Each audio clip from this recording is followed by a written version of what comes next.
I had finished the previous book I was reading, and I need a good book to read. This pastor starts talking about the sermon series, and he goes on to describe this character thing that he's dealing with personally, and that character was describing me like to the T, all right? And he goes on to say how he's reading this book by this guy named James Mark Comer titled The Ruthless Elimination of Hurry. All right? Tonight, I finished, this was a few months ago, I'm done reading that book, and God has been working in my life with this topic in a way that you can't imagine. So, by the end of tonight, if anything settles in, I would hope, and I don't even get, I would hope that if you read, and if anything I say tonight applies to your personal life and your personal character, go get that book and read it, all right? And you might be sitting here tonight thinking, Moises, I don't read. And I'm like, well, then God made a mistake because He put everything in a book for us to read, right? So it's hard to have this faith and not read, right? So we have to read, right, to a certain extent. So I want to talk to you about being unhurried. And you might not realize how big of a problem this is, all right, for us. But in fact, I'm going to begin to show you how living a life of hurry could end up affecting the life that we're truly looking for. How many of you feel like you don't have enough time to do what you really want to do? Right? It's a very common feeling. Or even the things that you love to do. Or spend time with the people you love most. In fact, I'll ask something. I'll ask you one thing. Make it a little bit more simple. Who's here is tired today? Right? Yeah. Everybody. Right? Why? School, work, both, decisions, gaming, whatever. Right? So, when I was your age, and I'm not far from it, but when I was your age, my schedule was always packed. There was always something happening. It's like if I wasn't married, it's because I wasn't married yet. I had the time to do whatever I wanted. Hang out with my friends, be with my family, right? Fit everything into my agenda that I could, work as much as possible while going to school.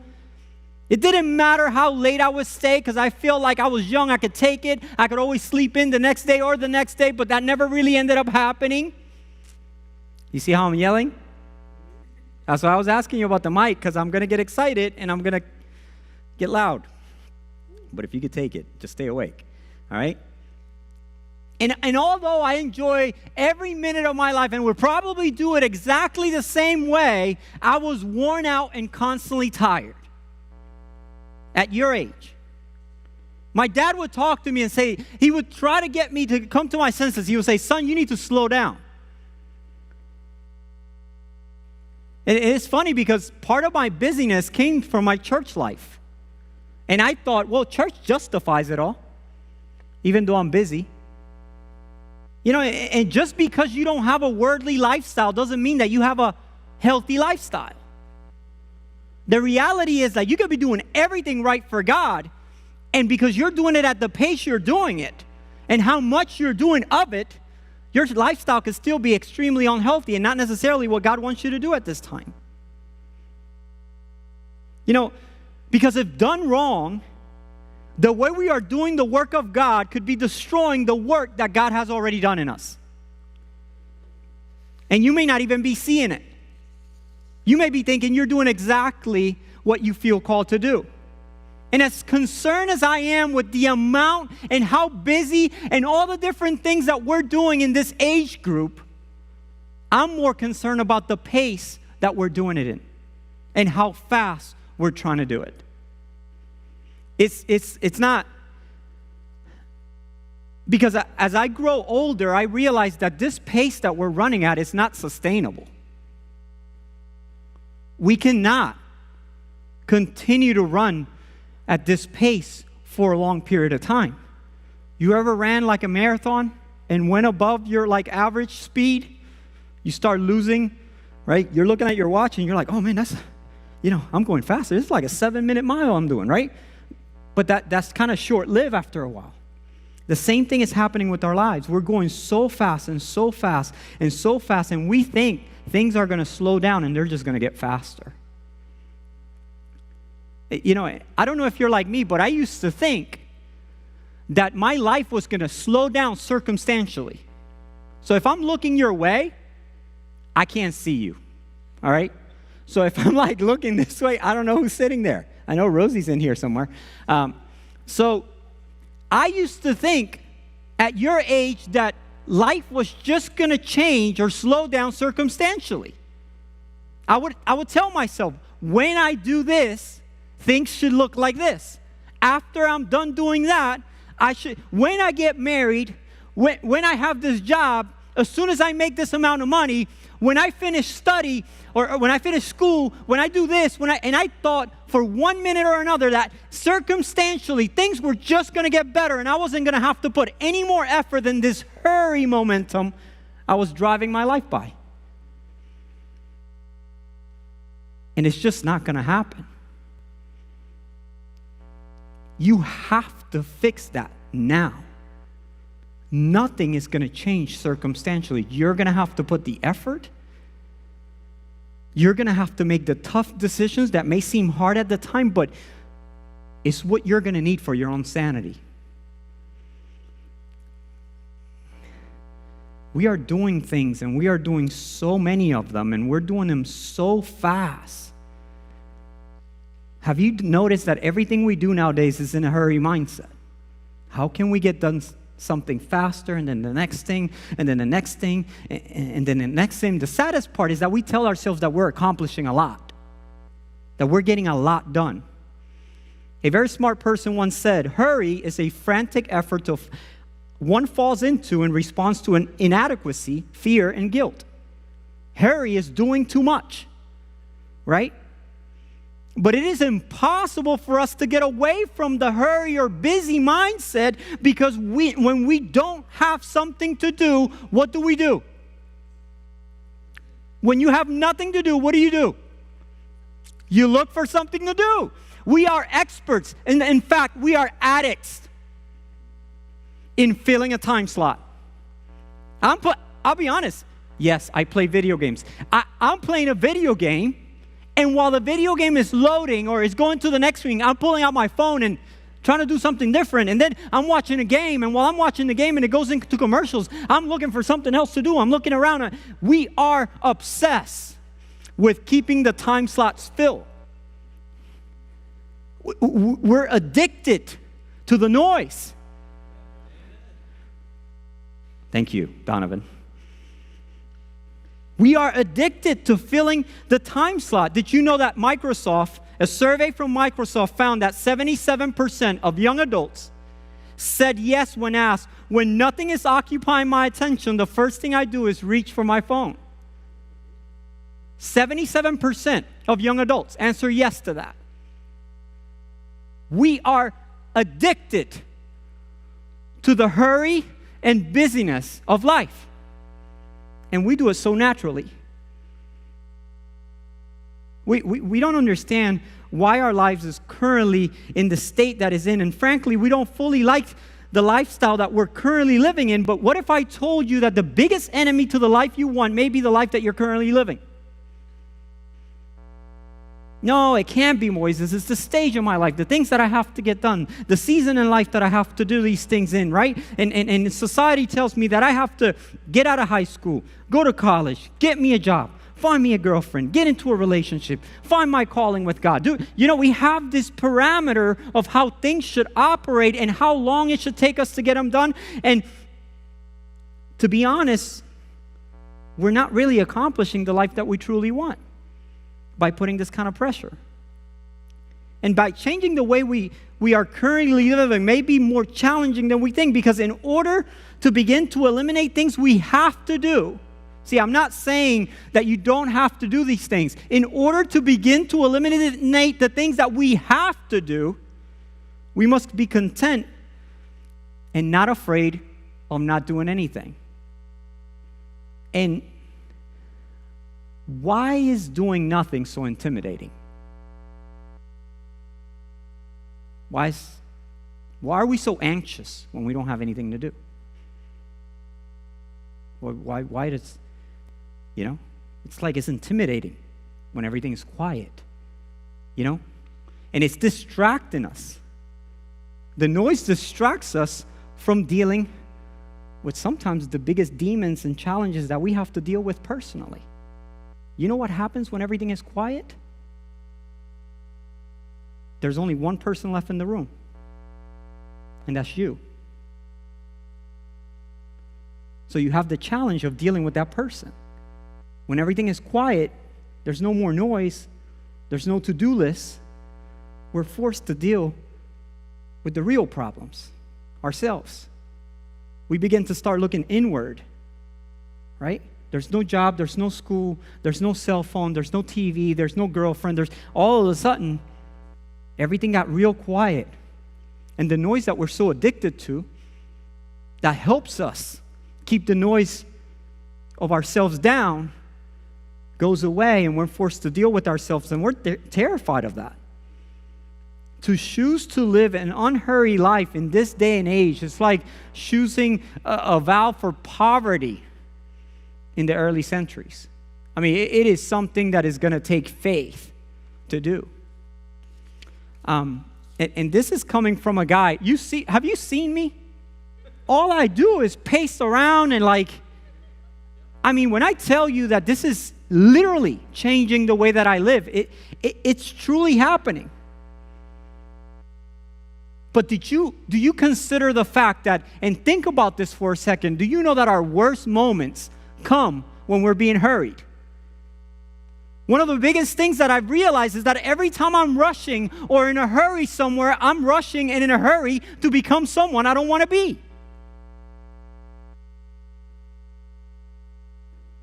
I don't like that person. I don't like the way that person reacts, the way that person thinks. Right? When you're in a hurry somewhere and someone cuts you off in the road, the feelings that you get, we're not our best when we're in a hurry. We're not. Think about it. Every single time you're in a hurry, you're probably in a hurry to become someone you don't even want to be. And we still run. And we still go. The things that we want most, love, joy, peace, are incompatible with hurry. 1 Corinthians 13:1. How does Paul describe love? What is the first thing Paul says about love? Love is patient.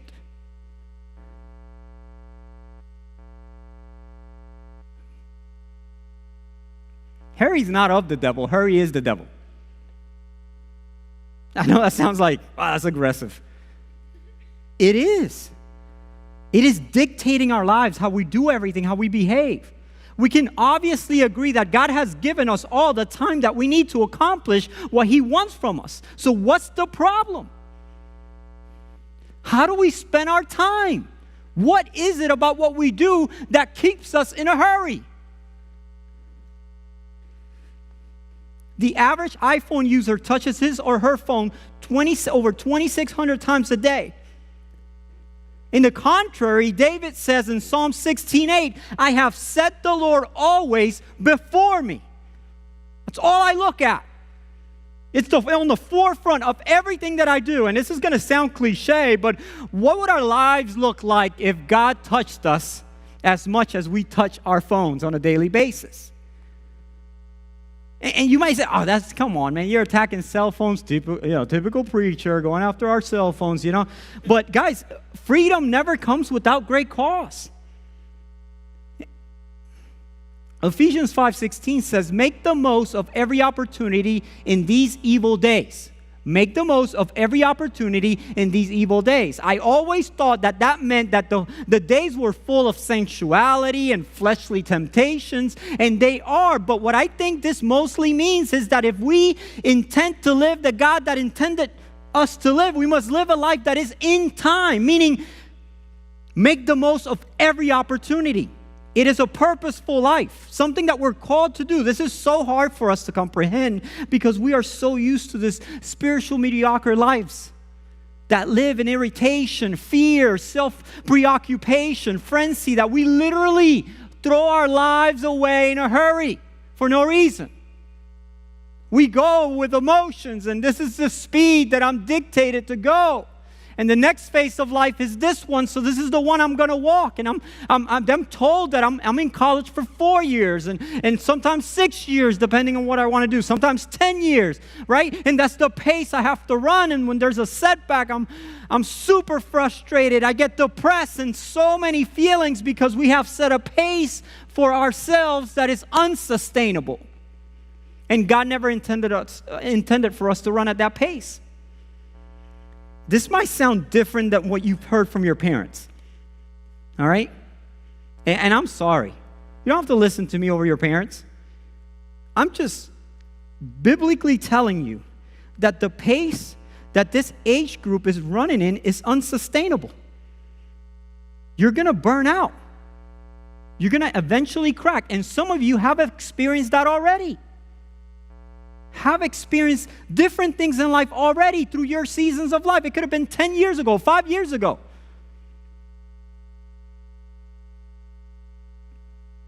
Now, Michael, this guy Michael, I don't know how to say his last name. I wrote it down, but I don't know how to say it. So, Michael, from Charleston Southern University School of Business, conducted an obstacle to growth survey. Over 20,000 Christians across the globe identify busyness as a major distraction from spiritual life. Listen to his hypothesis.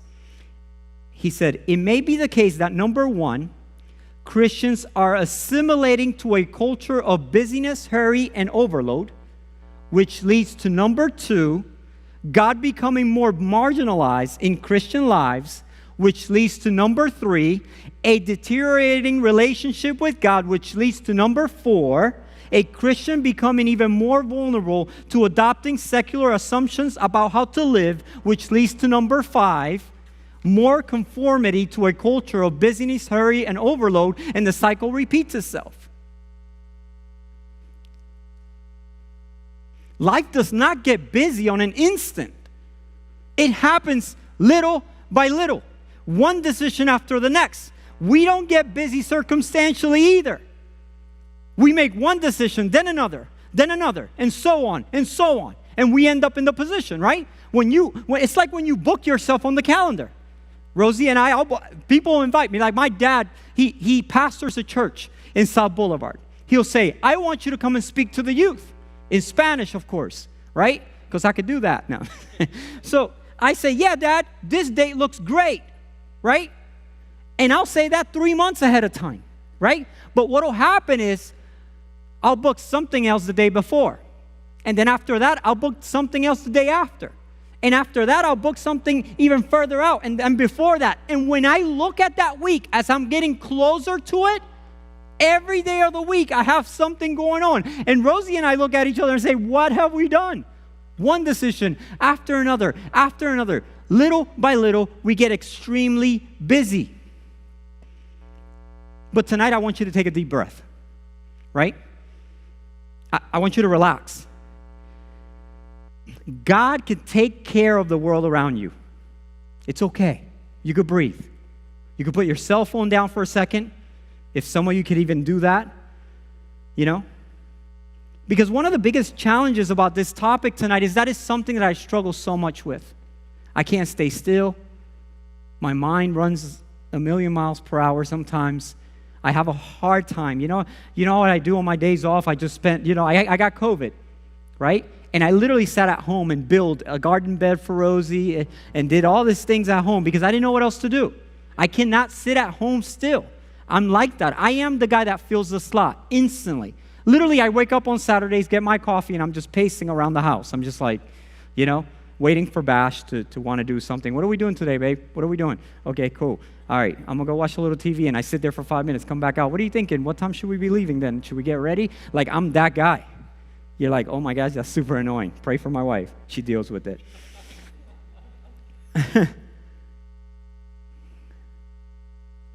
So let us ask ourselves this question tonight. Is life supposed to be lived this way? If you're living life and you're like, man, I can't relate. So is your life supposed to be lived the way you're living it? Is it supposed to be meant to live at this pace? You know, too often we find ourselves being busy of the things that matter most to us. We never have time, and the good news is that no one else has time, right? All of us could agree. If I were to ask everybody in the room, who has time? Everybody will say, I don't. So you look around and you say, no one has time, Moises. So it must be right. This is the way life should be. He doesn't have time. He doesn't have time. I don't have time. They don't have time. They don't have time. This must be God's will.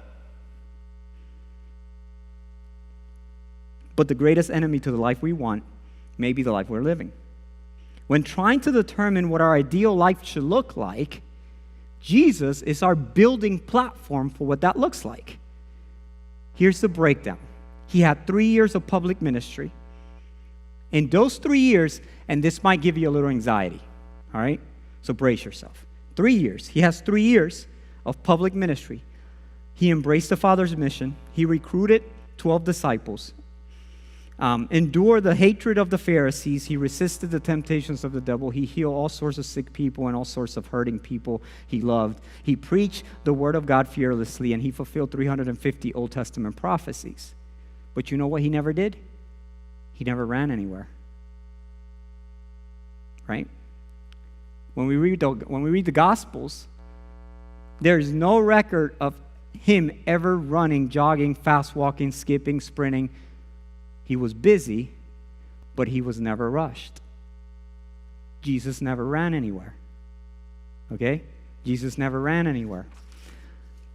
I want to share a phrase with you tonight that is very common for Jesus. Mark chapter 2, verse 14. As he walked along, he saw Levi, son of Alphaeus, sitting at this tax collector's booth. Follow me. Be my disciple, Jesus said to him. So Levi got up and followed him. If Jesus was unrushed and he was asking Levi to follow him, Levi should have been living a life unrushed, right? If Jesus is asking us to follow him, then what? We should be living a life unrushed like Jesus was. So why are we running? Jesus is inviting us to follow, not run, not hurry. Follow. God is not doing this to your life. The circumstances are not doing this to your life. We are the ones doing this to our lives. That's a truth to swallow. It's a hard truth to swallow because if we have a reason, we could justify it. But when the reason is us, we don't want to admit it. And I'm going to read a translation here. It's the Message translation. It's not really a word-by-word translation, but it's kind of like I see it more as a commentary. But to highlight what I want to read here in Matthew chapter 1, verse 28 to 30, I want to kind of tell you what it says. It says, are you tired, worn out, burned out on religion? Come to me. Get away with me, and you'll recover your life. I'll show you how to take a real rest. Walk with me and work with me. Watch how I do it. Lend the unforced rhythms of grace. I won't lay anything heavy or ill-fitting on you. Keep company with me, and you'll learn to live freely and lightly. Doesn't that sound amazing, right? You're like, sign me up. But we live the contrary. We're all believers, right? He's saying, are you tired, worn out? He said, come with me. Follow me. I'll show you how to truly be unburdened. We are not only to believe the way Jesus believed, but we are to live like he lived. That's why he is the foundation of the way we should be walking our lives. How did he live? Check this out. He only lived 33 years. I'm older than Jesus. And in those 33 years, he was called to be perfect and to save the entire world. You're like, no pressure. Easy. His mission was to give his life, and he waited 30 years before he initiated a public ministry. And you're thinking like, man, Moses, but I've read about Jesus and he's so busy constantly. Everywhere I read in the Bible, the dude is go, go, go, go. He waited 30 years to begin his ministry. What's funny is that at age 30, he is commissioned and baptized to begin the journey of saving the world. And you know what is the first thing he does? He takes a 40-day sabbatical to seek God. So he gets baptized. The voice of God, my chosen one, it begins now. And he's like, I'm going to take a sabbatical. Then he comes down from the mountain, preaches for one day to 5,000 people, and goes back to the mountain to pray for 3 more days. You're like, Jesus was busy. He rested for 43 and worked 1. You see the pace? He was busy, but unrushed. And extremely effective. We rush to everything because we think everything is so important. We would have a hard time if I told you to list the things that you have to do in priority. It'll take you a little bit. I got so much, right? If you had to pick one of those things to do, which one would it be? Oh, that's tough. Because I got to work, I got school, right? Exactly. Funny because Jesus was asked to heal this little girl that was sick. So Jairus comes to him and says, hey, I need you to heal my daughter. He's like, okay, let's go. Then he gets stopped by a lady on the way there that had been dealing with some sickness for 12 years. And you know what Jesus says? He doesn't say, hey, I'm on the way to do something. I got to get there because this little girl is sick. No, he stops. And he deals with this and heals her. Right? And while he's doing that, the little girl dies. And the dad is furious. Because he's not fast enough. Because he's not in a hurry. Because he's walking too slow. I mean, the animal that Jesus picked for transportation choice. Right? Come on. If we're God, what are we getting on? Like a horse? You know what I'm saying? Like real fast? Right? Something fast. An ostrich or something like that, right? Like, I mean, those things go, right? They're a little hard to stay on, but they go, right? No! He gets on a donkey. Come on, man. Those things don't go anywhere. Jesus wasn't rushed with all the things he had to do. So why do you think we are? Please. Tell me about what it is about your life in 2021 that Jesus can't relate to, or his pace is not sufficient to operate in. Explain to me. Most of us are rushing for 2 reasons. You're either running to something or running from something. You're running from insignificance to acceptance. You pick something. The noise, you're addicted to it because it's helping you cope with something you need to work on. And you feel like being busy justifies it. Gives you an easy way out. All of us in the room would agree tonight that being rushed is not something we desire. It's not who we want to be. But we have become addicted to it. We are obsessed with chasing the lives that will still leave us empty after we have them. You may say, Moses, but you don't understand. I mean, I don't have time for all this. What things should I drop first? What things should I not do? I just don't have time for all the things that I've signed up for. I'm in it now. The only way to get out of this mud is to move faster and faster and faster. More time is not your solution. That's not coming. It's not coming. More time is not the solution. The solution is spending more time doing the things that really matter. And if you remember anything tonight from me, remember this. You have time for what you choose to have time for. And you're like, you don't get it.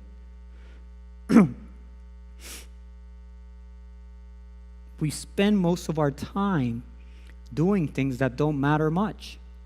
And I'm going to pick 3 categories tonight. The first one is social media. And you're like, oh, typical pastor attacking social media. I'm going to tell you some statistics. The average person on social media spends 706 hours per year. The average person. The good news is this room is full of overachievers, young people. You're not average. You're bigger than that. So, a normal work day is about 8 hours, right? A normal work day is about 8 hours. If you divide this time by working hours, this is equivalent to 4.5 working months in a year. You have time for what you choose to have time for. Number 2, and I was surprised with this, television, right? Watching whatever your favorite show is. This is worse. Over 2,700 hours per year binge watching your favorite show, right? This is equivalent to over 3.5 months a year that you spend watching television. No way, Chandler would say. Yes, it's true. It's over 3.5 months of your year spent watching television. You're like, that doesn't sound right. Yes, it does. Something hurts when you use time. You start doing the math and you're like, well, that doesn't make sense. I work for 8 hours, I sleep for 8, but you don't sleep for 8, right? You don't work for 8 hours, 365 days a year, right? So something eats at that time. And when you need more time, you do it relaxing, watching television, and spending time doing this. So again, I'll say you have time for what you choose to have time for. And the last one, any guys in the room? All my guys in the room. Where's the guy in the room, right? I'm going to come after you a little bit, but I'm one of them, right? Video games. Video games. You're like, I don't play video games. Hey. So the average guy by age 21 has already spent 10,000 hours playing video games. Right? What can you do with 10,000 hours?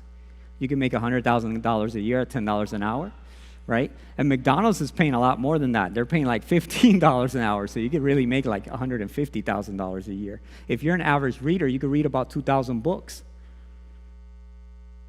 You could learn to become a concert pianist. You could get your pilot's license. You could memorize the New Testament. You could get your undergraduate and your graduate degree. You have time for what you choose to have time for. You're like, no, I don't play video games. I don't watch TV. You are spending your time doing something and you're rushing to it. The last few months, my life has been experiencing this personal transformation because I've applied these rules to my life. I've literally have taken the challenge of doing one task at a time. Not 2, not 3, literally praying to God that help me just do one task. You're like, you got to multitask. No, you don't. Says who? You won't survive in this world if you don't multitask. Says who? What I know is that Jesus spent long conversations with people and had intentional time with people, and he talked to people, and he sat down and had dinner with people. We order lunch and eat it in like 5 minutes and get back to work. We hardly can look at somebody in the eye when we're having a conversation with them because we're thinking about the next thing to say. If you're like me, I have like 5 set questions that I follow, right? When I run out, I run out.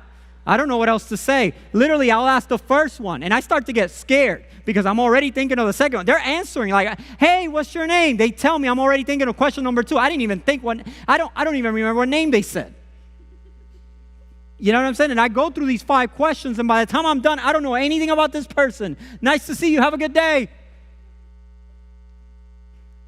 You're like, dude, you're weird. No. In a sense, it happens to a lot of us in different ways. It's been proven study after study that there is zero correlation between hurry and productivity. In fact, once you work a certain number of hours in a week, your productivity plummets. And that number is about 50 hours. And you're like, I don't work 50 hours, but you do other things. in the sake of being productive, to try to accomplish something. Let's go back to the Gospel of Matthew real quick, and I'm almost done here. Oh, I just looked at the time. God, I'm sorry, guys. I know. Then Jesus said, "Come to me, all who are weary and carry a heavy burden." This is the New Living Translation, so this is not the Message. Same verse, though. "And I will give you rest. Take my yoke upon you. Let me teach you, because I am humble and gentle at heart, and you will find rest for your souls. For my yoke is easy, and my burden I give you is light." What? So my burden is light, and my yoke is easy. That doesn't make any sense. It doesn't feel that way. I got a picture of what a yoke is. And it's meant to bring two animals together to accomplish more. Jesus is saying, "Come to me and I will give you a work tool. If you're exhausted, I'm going to place a work tool around your neck." Great.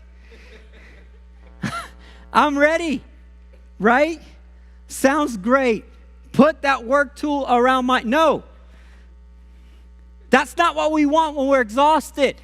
We want a massage. We want a vacation, not a work tool. But what is interesting about this tool is there's no single yoke. It is a tool that is always involved by two animals. It always has two loops on it. He's pretty much telling us that if we are worn out, we must come join him. Not a better schedule, not religion, join me. This invitation is so incredible because in the act of trusting God's plan over our own control, God is lifting the weight of our own burdens from our shoulders. He longs to give us his strength and love to carry instead of a rushed life that we think we should be running. Jesus has never promised us an easy life, but he is promising us rest and an easy burden in place of the own burden that we have given ourselves. If you sit here tonight and you don't think you have a problem with this, then the following exercise shouldn't be an issue for you. Follow me? If you sat here tonight and you say, none of this applies, I'm the most patient person you've ever met. Never run. I actually walk slower than Jesus. Everywhere I go, I'm not a runner. Then this exercise should be easy. And this is going to sound simple, but it's extremely practical. Drive the speed limit. Right? Straight up. Just drive the speed limit. No, it's impossible. Have you ever tried to get into a slow lane? You're like in a fast lane. There's nobody in front of you. There's a really slow car right here. You're like, I'm just going to get in the slow lane. Get behind this car for a few miles. You're like, that sounds so stupid. Why? Because you're trying to get somewhere. And life tells me that I need to get there as fast as I can. Right? So that's what we do. I don't care what it's doing to my mind. That's just how I'm wired to do it. Right? Come to a full stop at a stop sign. Pretty easy, right? We all do it. Sit there. We'll even wait a little bit longer if we have to. Don't text and drive. Show up 10 minutes early to an appointment.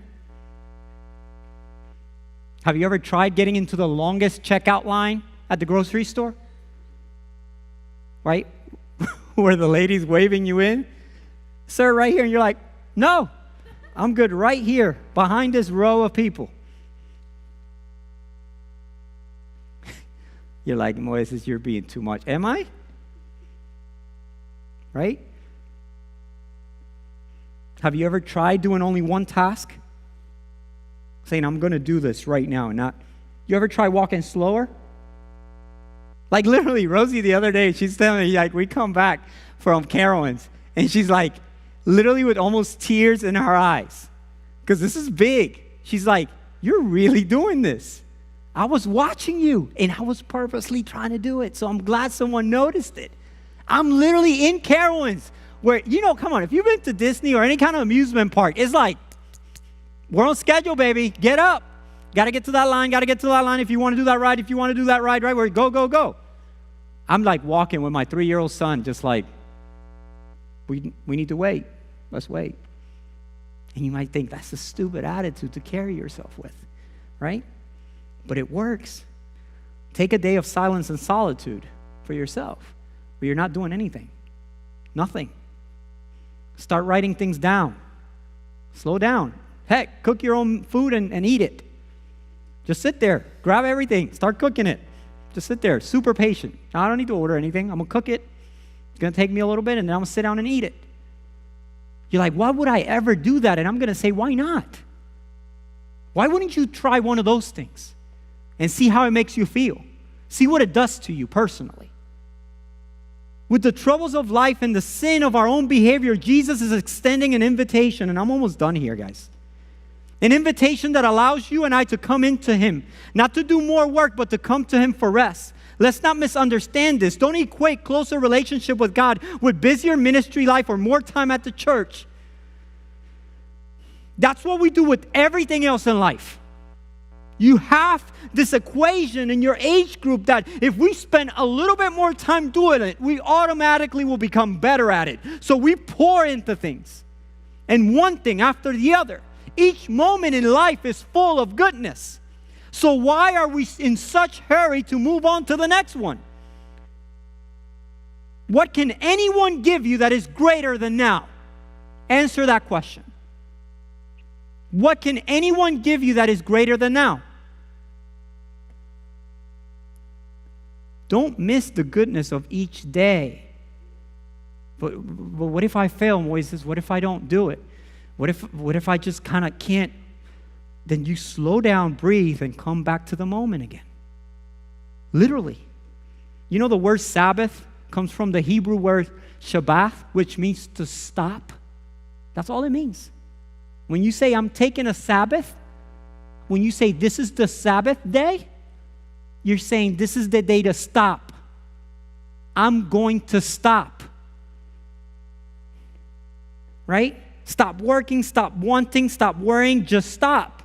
And you say, Moises, I'm too ambitious to live my life that way. I'm just too ambitious. I got to go get it. Have you ever heard the word ambition next to the word quiet? Right? Those words sound like enemies. They don't sound like friends. They don't sound like they go together.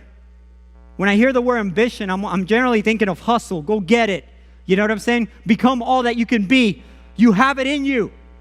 Go for it. Go fast. Get it. Be aggressive about it. Paul says in 1 Thessalonians 4:10-11, he says, we urge you, brothers and sisters, to make it your ambition to lead a quiet life. Be ambitious about having a quiet life.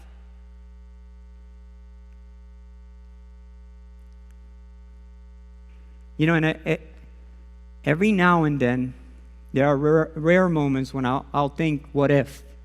You know, what if this happened, if this would have happened, if this were to take place, I'll become this, and this will happen. And one of the things that this thing has taught me the most is that I've been forced to make peace with who I am. And with who I'm not. If I had anything that I've learned from this process, it's coming to peace with who I am today and who I'm not. To accept gratefully that this is my life.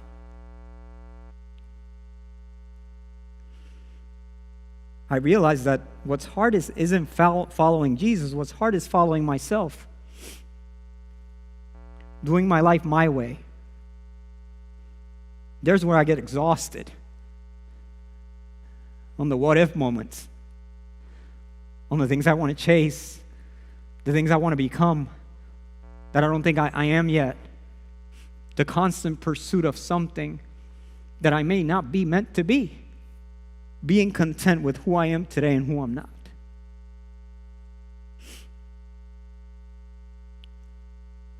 With Jesus, there's still a yoke. But it's an easy one that is never meant to carry alone, right?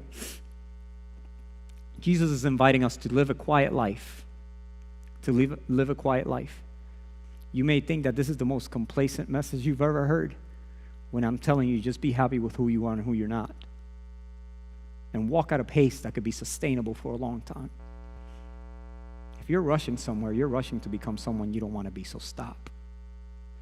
Your age group has countless opportunities, one decision after the other one, and we make them all.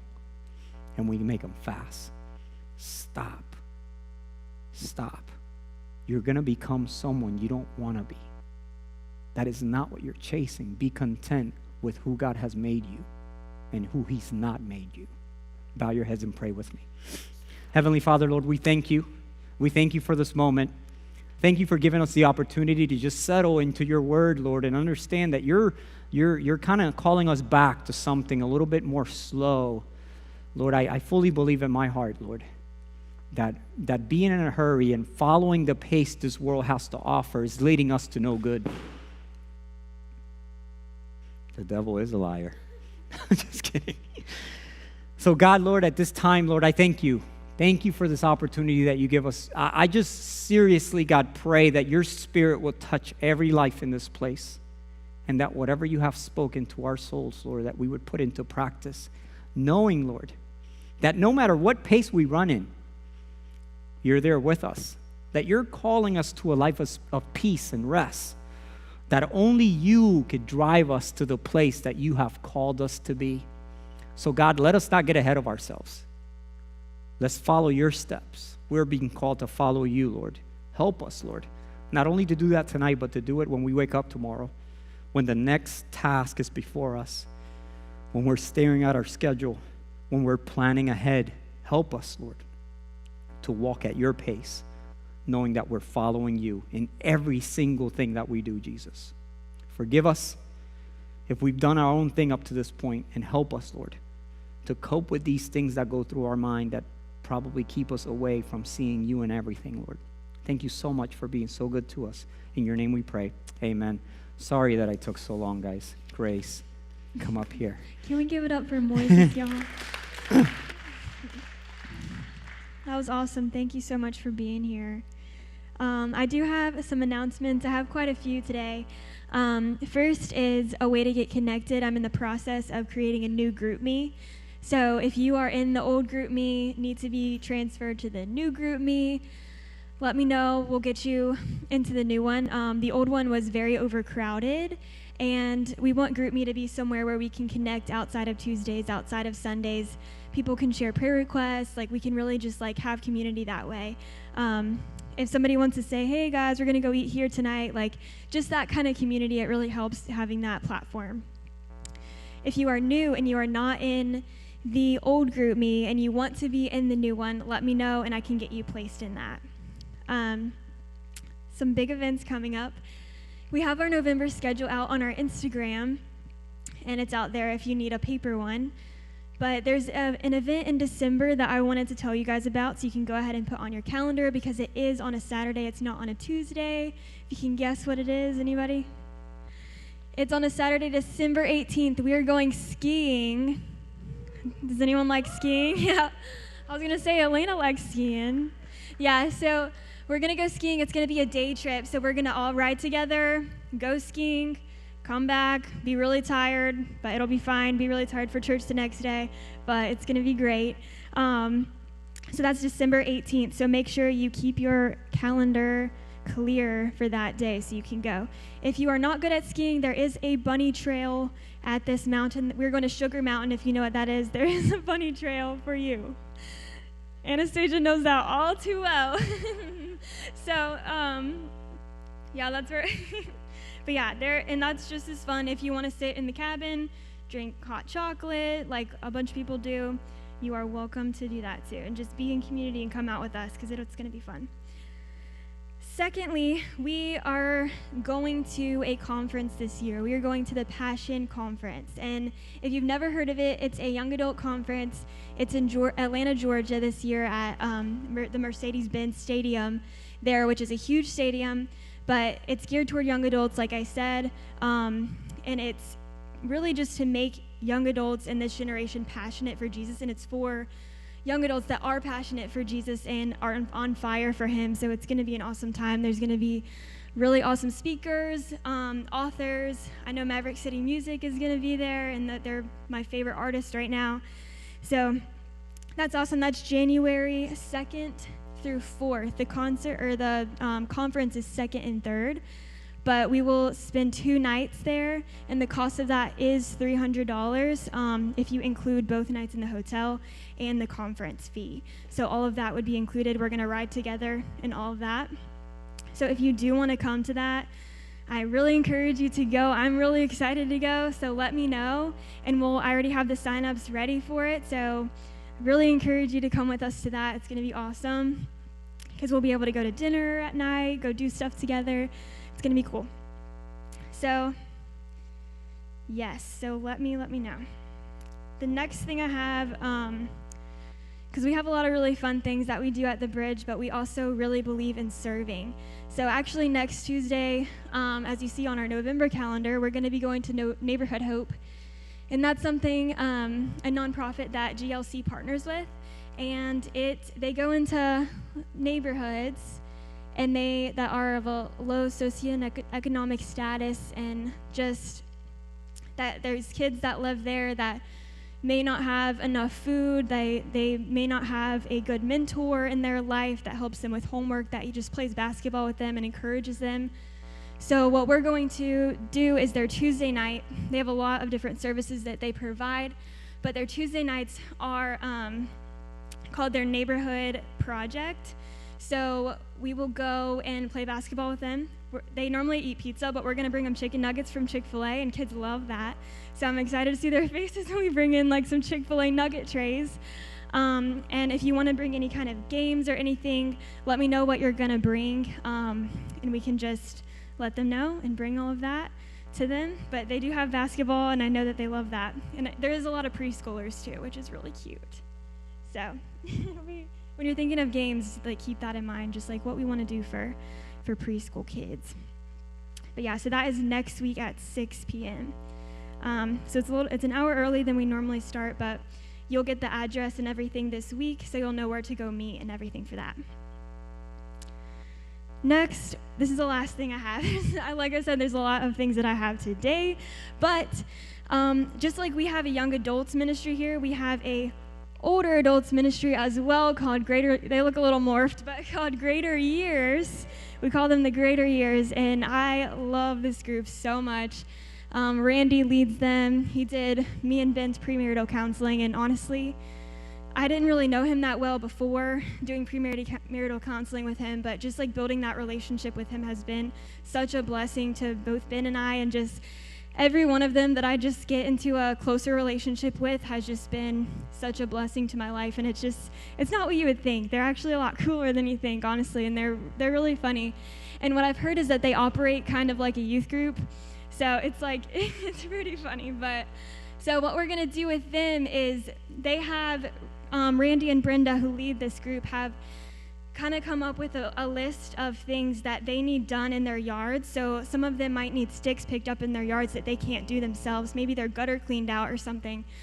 But so we need volunteers to help them with these tasks. So the month of November and December, we need volunteers to do those things. If you're interested in volunteering and just doing one of the projects, or a couple of you do one project or anything like that, let me know and I'll get you the list and you'll connect with that Greater Years person. So yeah, and you'll be able to start developing a relationship with them. And I believe, and we believe as a church, to take care of our church family, and what better is it to do something for somebody who can't do it themselves, that we can easily do. So yeah, that's all I have. Let me know about all those things. It was a lot. But we have Passion. Put on your calendar skiing. Let me know about Passion. The conference. Yes. Yep. All right. Okay, Donovan, you better come to me. So Passion, let me know about Greater Years. So things you need to let me know about: Passion, Greater Years. Thank you. That's all I have.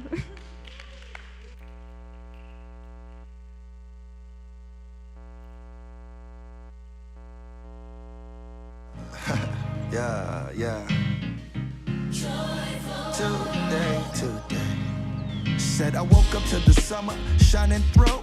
Calling on my friends asking what's the move. Feeling a little different, I'm on something new. Today.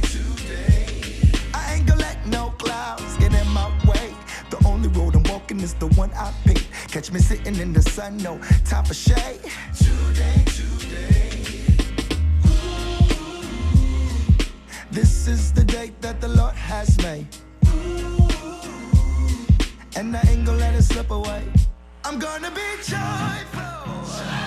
Yes, I am. I'm gonna be joyful.